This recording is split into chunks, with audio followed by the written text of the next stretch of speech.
आपके घर का नाम तो रामायण हो और आपके घर की श्री लक्ष्मी को कोई और उठा के ले जाए, तब पढ़ रहा। अभी आप कुमार विश्वास को सुन रहे थे, जो आपकी सोनाक्षी सिन्हा जो शादी की हैं उसको लेकर के जिस तरह से सवाल खड़ा कर रहे हैं, और अब संकेत कुमार विश्वास दे दिए हैं कि आने वाले समय में कुमार विश्वास भी अब बीजेपी का चोला ओढ़ने वाले हैं। उससे पहले ऐसा ऐसा बयान दे करके ये संकेत देने में लगे हुए हैं कुमार विश्वास की आने वाले समय में कुमार विश्वास अब बीजेपी के होने वाले हैं।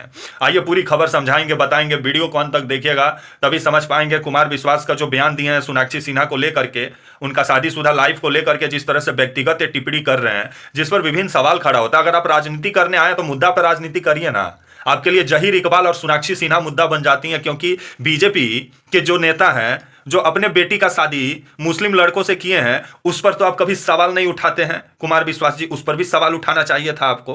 लेकिन कहा जाता है ना राजनीति, अभी कुमार विश्वास को राज्यसभा जाना है, आम आदमी पार्टी भेजी नहीं, तो अब बीजेपी का जो राजनीति है उसको बढ़ाने में लगे हुए हैं कि शायद बीजेपी इनको राज्यसभा भेज दे। लेकिन ये आने वाला समय बताएगा। आइए पूरी खबर समझाते हैं, बताते हैं। नमस्कार, मेरा नाम विश्वजीत कुमार और आप देख रहे हैं वाक फॉर इंडिया न्यूज। कुमार विश्वास जो कवि कहे जाते हैं, लेकिन अभी ये राज्यसभा जाने के लिए बेचैन है, और ये जिस तरह से नीचता की हद पार कर दिए हैं, क्योंकि किसी का शादीशुदा लाइफ पर टिप्पणी करना ये राजनीति में आजकल फैशन सा बन गया है कि आपके पास मतलब कुछ मुद्दा पर तो बात होता नहीं है, बस किसी का व्यक्तिगत जीवन को उठाओ और उस पर बड़ा बड़ा लेक्चर देना शुरू कर दो। लोकतंत्र है, लोकतंत्र में सबको संविधान आजादी देता है अपने अनुसार अपना जीवन जीने का। आपके अनुसार तो लोग जीवन नहीं जिएगा कुमार विश्वास। आप क्यों नहीं बोल रहे हैं कि आप परेशान हैं कि आपको राज्यसभा जाना है? अब आम आदमी पार्टी जिसका करता धरता कभी आप हुआ करते थे, बाद में राज्यसभा भेजी नहीं, उसके बाद आप पलटी मार दिए और आम आदमी पार्टी को ही कोसना शुरू कर दिए, क्योंकि आपको अभी मलाई चाहिए और वो मलाई अभी आपको मिल नहीं रहा है। अब उम्मीद लगा के बैठे हैं कि कहीं राज्यसभा बीजेपी भेज दे, और भेज भी देगी, क्योंकि ऐसे ऐसे बयान जब आप दीजिएगा तो बहुत जल्दी आप राज्यसभा पहुंचिएगा। और महाराष्ट्र में एक कार्यक्रम में पहुंचे हुए थे, आपके देवेंद्र फडणवीस इनको गले लगाते हुए नजर आए ये बयान देने के बाद। पहले बयान सुनिए, उसके बाद आगे बात करते हैं। एक संकेत दे रहा हूं, जो समझ जाए उनकी तालियां उठें। अपने बच्चों को रामायण सुनवाइए, गीता पढ़वाइए, अन्यथा ऐसा ना हो कि आपके घर का नाम तो रामायण हो और आपके घर की श्री लक्ष्मी को कोई और उठा के ले जाए, तब पढ़ रहा।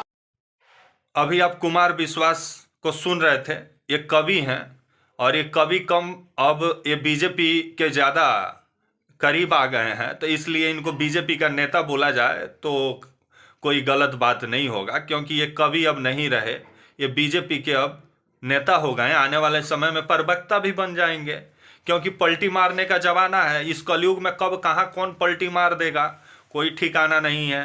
तो वहीं ये भी खबर आ रहा है कि जहीर इकबाल और सोनाक्षी सिन्हा का शादीशुदा लाइफ पर जिस तरह से सवाल उठा रहे हैं, और इनका कहना है कि आप गीता रामायण महाभारत अपने बच्चों को पढ़ाइए, ठीक है, घर का नाम रामायण रखिए, वो भी ठीक है, लेकिन ऐसा ना हो कि घर का नाम रामायण हो और आपकी महालक्ष्मी को कोई और उठा ले जाए। कौन उठा ले जाए भाई? आप किस पर ये निशाना साध रहे हैं? शत्रुघ्न सिन्हा पर ना।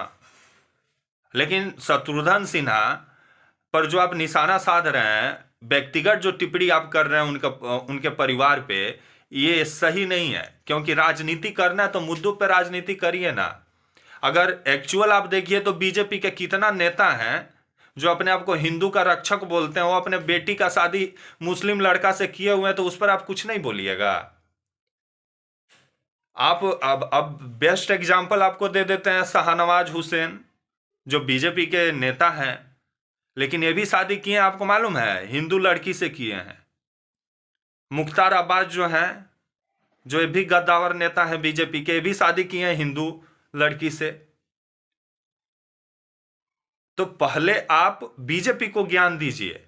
किसी पर व्यक्तिगत टिप्पणी करके अपने आप को ट्रेंड में आ जाना, वो आजकल का फैशन बन गया है। लेकिन कुमार विश्वास कितना जनता के लिए काम किए हैं, वो नजर आता है कि इनका एगो प्रोग्राम में जाने के लिए हजारों रुपया खर्च करना पड़ता है, और अपने आप को ये जन सेवक बोलते हैं।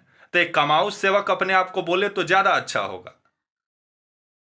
और सोनाक्षी सिन्हा जो शादी की, उनको भारत का कानून उनको मंजूरी देता है, और भारत का संविधान ये अधिकार देता है कि अपने अनुसार आप अपने लाइफ पार्टनर को चुन सकते हैं। तो आप कौन होते हैं उस पर सवाल उठाने वाली? आपकी भी बेटी है। कल का डेट में भगवान ना करे कि ऐसा हो, कोई आपका बेटी पर अगर सवाल उठाने लगे तो आप क्या कीजिएगा कुमार विश्वास? किसी का किसी का बहू बेटी पर सवाल उठाने से पहले खुद के घर में भी बहू बेटी है, इसका ध्यान रखना चाहिए कुमार विश्वास। आप कविता के माध्यम से कुछ और कविता पढ़ने लगे, आपके नजर में महाराष्ट्र पहुंचे तो आपके नजर में सोनाक्षी सिन्हा आ गई और वहां जहील इकबाल आ गए, लेकिन जो शाहनवाज हुसैन है वो कभी आपके दिमाग में नहीं आए। इसे ही कहा जाता है राजनीति। और शत्रुघ्न सिन्हा पे जो आप व्यक्तिगत टिप्पणी कर रहे हैं, तो कभी शत्रुघ्न सिन्हा के घर पे चल जाइए, आमने सामने बात कर लीजिए। और आप लोग का जो सोच है सो सामंतवादी सोच है, तो सामंतवादी लोग को मिर्ची तो लगेगा ही, क्योंकि आप लोग के अंदर में एक है कि सेकुलर शब्द भारत से हट जाना चाहिए, लेकिन जो कभी होगा नहीं। और अब आप तो बीजेपी का फायर ब्रांड नेता कुछ दिन में बनी जाएंगे, जिस तरह से देवेंद्र फडणवीस आपको गले लगाए हैं। तो आने वाले समय में अब ऐसा ऐसा बयान आपके मुंह से सुनने को मिलेगा ही, क्योंकि बीजेपी में जो भी जाता है वो हिंदू मुस्लिम करने के लिए ही जाना जाता है। तब तक के लिए आप मुझे इजाज़त दीजिए और आप हमारे channel walk for India news को प्लीज़ लाइक और सब्सक्राइब और शेयर करना ना भूलें। तब तक के लिए नमस्कार, जय हिंद, वंदे मातरम।